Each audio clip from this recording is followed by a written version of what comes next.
Hello guys, मेरो नाम हो सत्य र यो चाहिँ मेरो वर्क जोन हो। म यहाँ जितपुरमा आइसकेको छु र हाम्रो यहाँ काम चाहिँ सोलर पावर प्लान्ट इन्स्टल गर्ने काम भइरहेको छ। सो यहाँ चाहिँ टोटल हाम्रो 1.2 मेगावाटको प्रोजेक्ट रहेछ, जम्मा 5वटा सिट छ। सो म यहाँ आइसकेको छु। म यहाँ जब देख्न सक्नुहुन्छ यो हाइवे छ है, मतलब यहाँदेखि बिन्दुसम्म जाने हाइवे रहेछ यो। अनि म अब आफ्नो उसमा गएर साइडमा गएर तपाईँलाई भिडियो गरेर देखाउँछु। सो म यहाँ सिटमाथि चढिसकेको छु, आइसकेको छु र यसमा लगभग 50% 60% एराउन्ड काम भइसकेको छ। तपाईँ देख्न सक्नुहुन्छ पछाडितिर यो सबै यो सोलर प्यानलहरू लागिसकेको छ है। अनि अर्थिङको काम पनि भइसकेको छ र यहाँ जम्मा चाहिँ 1.2 मेगावाटको प्रोजेक्ट रहेछ। र जम्मा भनेको सिट हाम्रो 5वटा रहेछ। सो यो म चाहिँ फर्स्टवाला सिटमा छु, यानि कि फर्स्टवाला बिल्डिङमा छु है। अनि म चाहिँ रुफटपमा आएको छु। म अब यो सबै कुरा आइसकेपछि यहाँ चाहिँ के हेऱ्यो भने यहाँ धुलो हेर्न सक्नुहुन्छ, एकदम धेरै रहेछ सोलर प्यानलमा। सो तपाईँ देख्न सक्नुहुन्छ यो एकदम धुलो आइरहेछ है।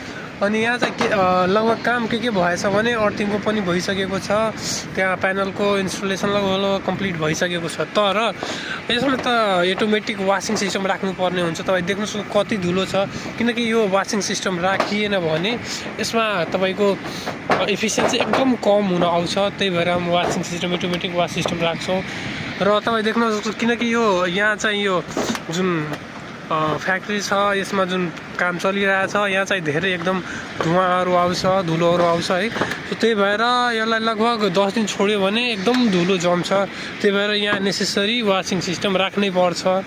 अनि यहाँ चाहिँ हाम्रो लगभग तपाईँ देख्न सक्नुहुन्छ एराउन्ड यो इन्स्टलेसनको काम वासिङ मेटेरियल बाहेक लगभग 90% जति भएछ यहाँ माथि रुफटपमा।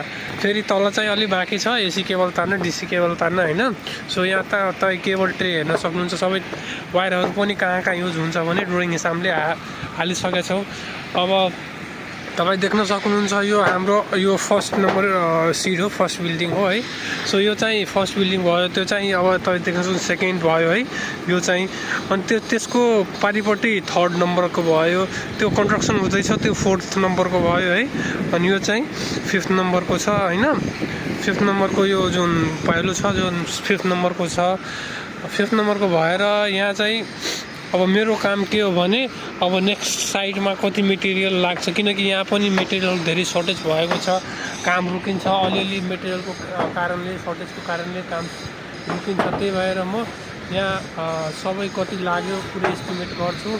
एउटा नट बोल्ट टेक ल्याम्प सबैको एस्टिमेट लिनुपर्ने हुन्छ यहाँ। मैले सबै कुरा म राख्छु, कति सामान आयो कति गयो। अब मेरो काम यही हो, सबैको क्याल्कुलेसन गर्ने।